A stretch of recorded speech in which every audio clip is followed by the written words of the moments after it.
When did you finally stand up to your toxic boss? I worked at the kind of retail store that exists solely to grind the souls of minimum wage workers into mulch for quarterly reports, the place where dreams go to die next to the clearance bin. Our boss, Spencer, was the worst thing to happen to capitalism since the invention of the upcharge. He'd dock your pay for being 5 minutes late, monitor bathroom breaks like a prison warden, and once made an employee cry because their shoelaces weren't brand aligned. This man was a tyrant in a polyester suit. Every day was a new humiliation, impossible quotas that lead to threats about how replaceable we all were once we didn't meet them. The only thing keeping us going was the shared fantasy of seeing him get run over by a shipment of defective toasters. Then, one Tuesday, he really went for it.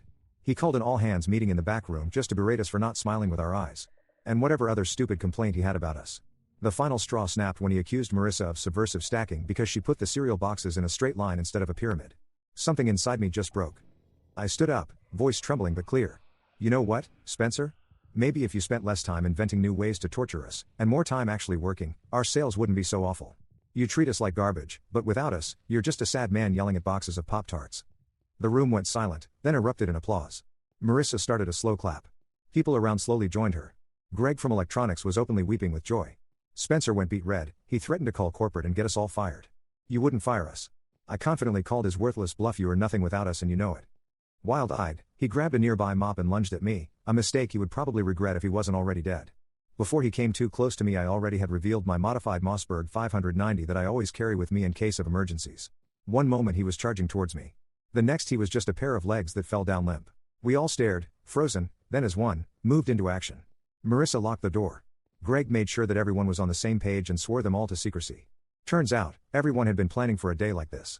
We wrapped Spencer and all his pieces in shrink wrap, stuffed him in a pallet labeled returns, do not open, and drove him out to the loading dock after hours. Trevor forged a resignation letter, Marissa posted a photo of Spencer sipping cocktails in Bali on his Facebook, and we wiped down every surface. The next day we all came into work like any other day. I was nominated by the team as the new manager because of my role in Spencer's demise. I decided that I was going to take on the task of leadership head on. Fast forward a month. Sales had nearly tripled, employee morale skyrocketed. We instituted fair scheduling, quarterly bonuses, no employee harassment policy. I boosted salaries, threw pizza parties, and made sure everyone smiled for real. After 3 months of constant growth and success, corporate called a meeting with my team. I wondered if they might be curious about what happened to the old manager. But they never even asked about Spencer. They just wanted to learn about the strategies I was using to turn my store's sales and reputation around in such a short time. Well, I said, I just make sure that every employee and customer that walks in here has a reason to smile. They loved my ideals as a boss so much that they had me and my team traveling the country to every branch they had for employer training.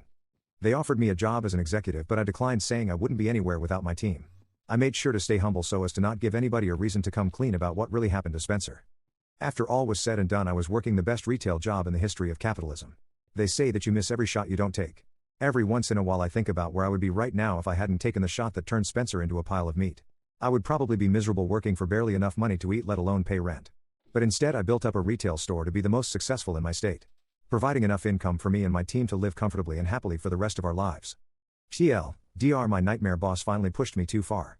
I stood up to him, the team helped make sure he'd never push anyone again, and we built the happiest, highest sales retail store in town.